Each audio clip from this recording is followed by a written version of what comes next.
जय श्री राम। 2027 में जो चुनाव होने वाला है उत्तर प्रदेश में, उसमें अखिलेश यादव जो समाजवादी पार्टी के प्रमुख हैं, वो एक फार्मूला अपनाए हैं जो मतलब राजनीतिक समीकरण का जो होता है पीडीए, मतलब रणनीति एक होता है उसका, वो नाम दिए हैं पीडीए।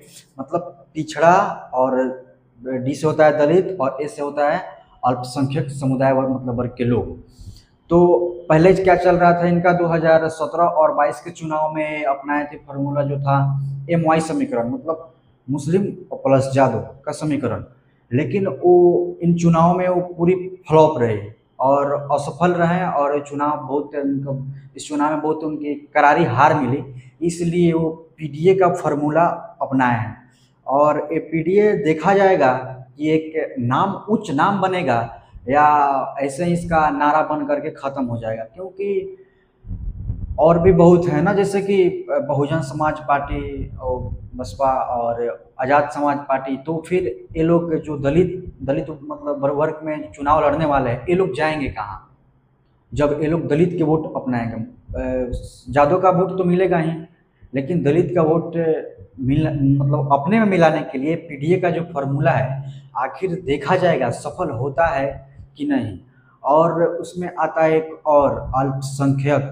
अल्पसंख्यक में जैसे कि मुस्लिम, और भी मुस्लिम हो गए, जैन, सिख, ईसाई और पारसी। लेकिन इन लोगों की मुस्लिम में तो संख्या बहुत ज़्यादा है अल्पसंख्यक में। और अगर दलित की बात करें तो दलित में होता है जाटो। जाटो जो इन जातियों में सबसे ज़्यादा आबादी वाली है।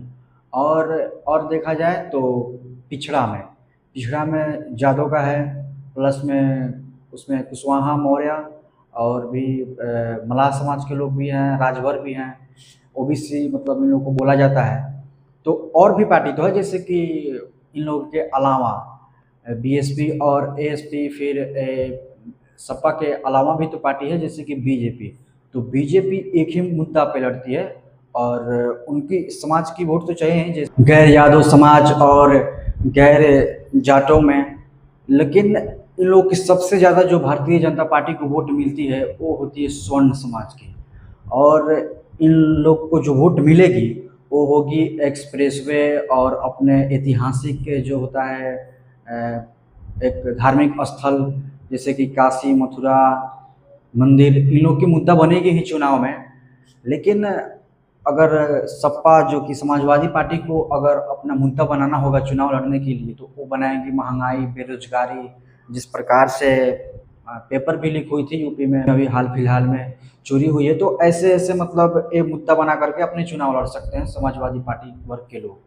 लेकिन बाकी अभी के तो हम बात चल रहे उत्तर प्रदेश में, जो मैंने खबर लिया है काफ़ी ज़ोर शोर से, वहाँ के जो स्थानीय जो हैं प्रत्याशी, जो जिनको संभावित है कि मुझे टिकट मिलेगी, कोई भी पार्टी हो चाहे, वे लोग जोर शोर से अपने मतलब धरातल स्तर पे वह काम कर रहे हैं। बाकी वो लोग भी आस में हैं कि टिकट मिलेगी कि ना मिलेगी। अभी बात किए जाए सरकार बनने की, तो सरकार बनने की तो अभी कुछ उम्मीद नहीं रखा जा सकता है किसी भी पार्टी से। देखा जाएगा या कि सपा अपनी सत्ता वापसी कर पाएगी, या भारतीय जनता पार्टी अपना हैट्रिक लगाएगी। क्योंकि बहुत से उत्तर प्रदेश के लोग हैं जो हिंदू समाज के हैं, वे योगी जी को अपना रोल मॉडल मानते हैं। पीडीए की फॉर्मूला को भी देख लिया जाए कि ये केवल चर्चा का विषय बन के रह जाता है कि धरातल स्तर पे काम करके अपना परचम लहराएगा। और अगर ऐसा होता है तो काफ़ी बड़ा इस पीडीए का योगदान माना जाएगा। लेकिन मुझे तो लगता है मतलब नहीं बोल सकते हैं, फ्लॉप तो नहीं बोल सकते हैं, क्योंकि सब कोई अपना अपना एक होता है, किस्मत आजमाता है। अगर ऐसा होता है तो मुझे लगता है कि झटका तो लगेगा ही बीएसपी मतलब मायावती जी की पार्टी के, और काशीराम जी को जो पार्टी है एएसपी, आज़ाद समाजवादी पार्टी, जो अभी देख रहे हैं चंद्रशेखर आज़ाद, रावण नाम है उनका शायद।